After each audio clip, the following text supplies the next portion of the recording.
और मैंने सुना है वालिदैन के चेहरे को देखकर भी सवाब।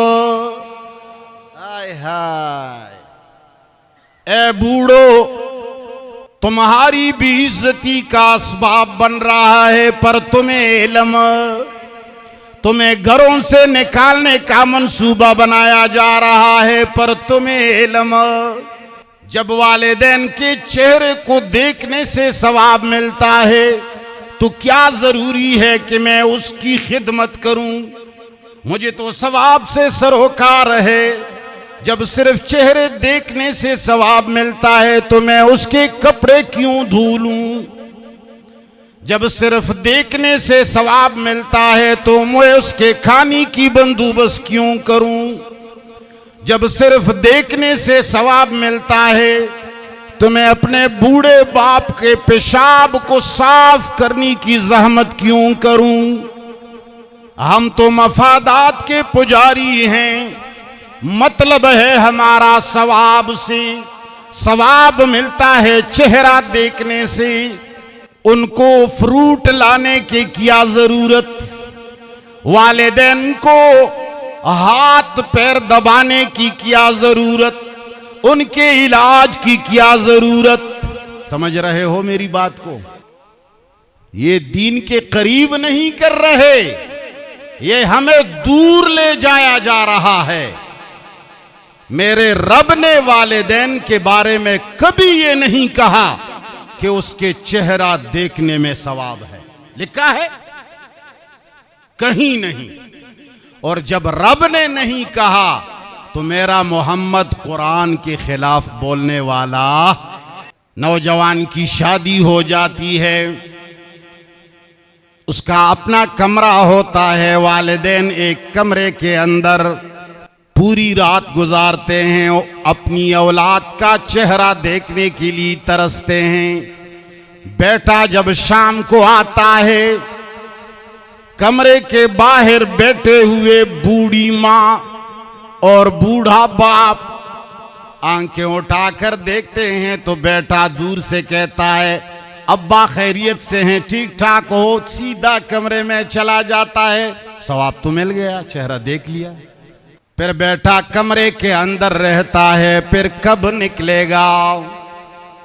सुबह 8-9 बजे जब तैयार होकर के निकलेगा। बूढ़ा और बूढ़ी फिर सहन के अंदर बैठे बैठे का इंतजार कर रहे हैं। फिर बेटा निकलता है, अबू जान अम्मी जान खैरियत से हो, मैं जा रहा हूं, अल्लाह आपका भला करे बेटा, बस देख लिया। फिर रात को आते हैं, पूरा दिन दुआएं देने वाले सिर्फ रास्ता तकते हैं।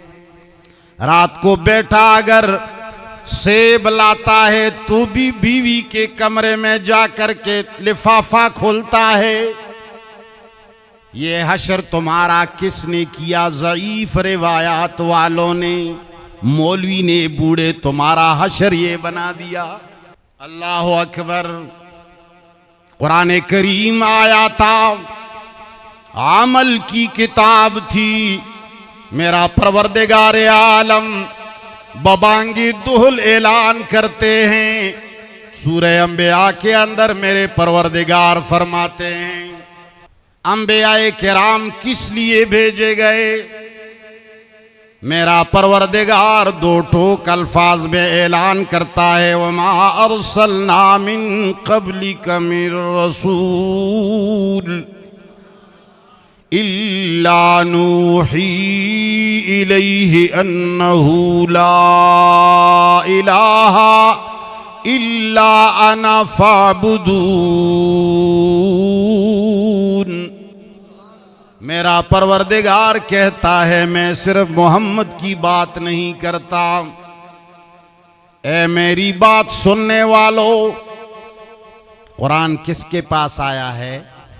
सारी दुनिया के लिए आया है, याद रखना। कुरान करीम जब खिताब फरमाते हैं तो फरमाता है, या अय्युहन नास, रब्बे करीम फरमाते हैं मैं कुरान करीम को आवाम की तरफ भेज रहा हूं, ये मौलवियों की किताब। मोहम्मद मुस्तफ़ा के जमाने में कोई मौलवी, तुम्हारी खुदा की कसम, जब शादी बया करते हो कितना पूछते हो, तहकीक करते हो। आलू खरीदने के लिए कितने रीढ़ियां तब्दील करते हो। जरा ये भी कभी कभी पूछ लिया करो कि मोहम्मद मुस्तफ़ा के ऊपर जब कुरान नाजिल हो रहा था, ये मोहम्मद मौलवी था अन्नबियुल उम्मी। सहाबाए किराम मौलवी थे। गोमल यूनिवर्सिटी तो बनी हुई होगी, उस वक्त कौन सी यूनिवर्सिटी बनी थी? कोई भी नहीं थी।